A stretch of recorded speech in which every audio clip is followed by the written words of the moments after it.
This is a story according to my mother's experience when she was a teenager living in a remote village in one of the islands of Philippines. This happened in the 70s.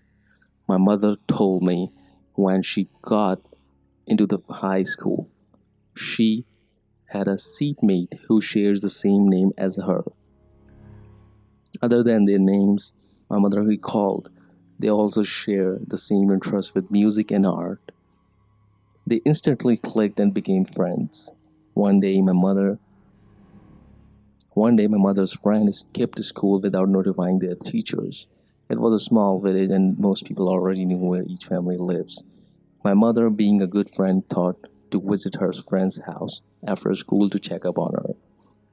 Before she got to her friend's house, which is located along the riverbank, several of her classmates stopped her on the way, telling her to never go to that house. My mother said, "Gano man, why though?" And her classmates said, "Casey Lamacau," something in Philippine, because they eat people. Now, this is not new to my mother. She knew about these rumors at the village, but she never believed these type of accusations. She even shared lunches with her friend. The food they shared did not taste weird. Her friend acts like every other normal friend, so she treats her like anybody else. My mother,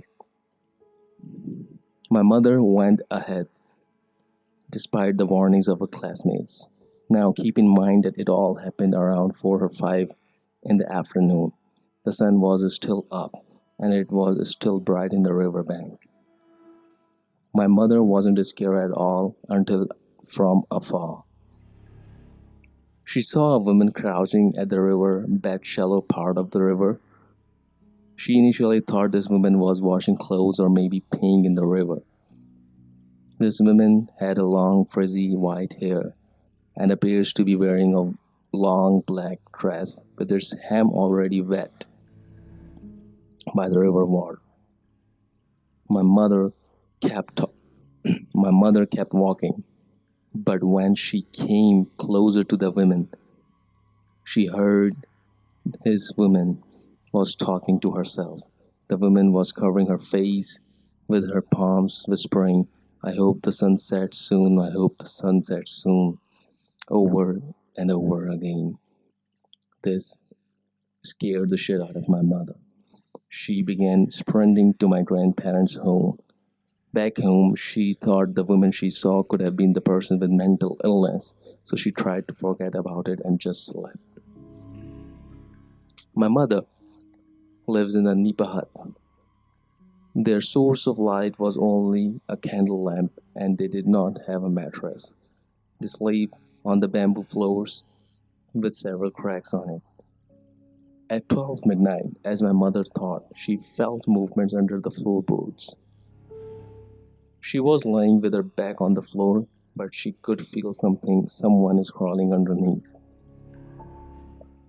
That's when, on her peripheral, she saw long bony fingers slowly emerging between the floorboards. The fingers were poking in and out the floorboards, as if it was looking for something to feel. It went away for a bit, and my mother thought it was gone until my mother felt the fingers now poking her back. Then it felt like the fingers were digging her skin, pinching her.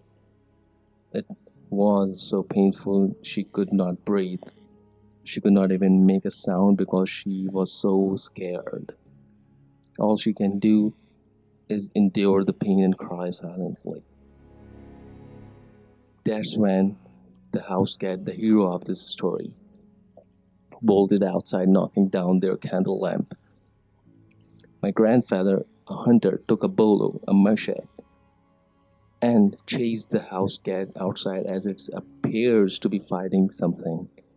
That's when my grandfather saw this big black bird trying to get away from the claws of the cat. as it turned into a freaking wild boar before fleeing. My grandfather, even in shock, shouted, "Don't ever come back here, or I will hunt you all." My grandfather guarded the whole house, making rounds all through the night until sunrise. My mother never saw her friend since then. Well, that's creepy. I hope you'll never see that friend or that kind of creepy monster again.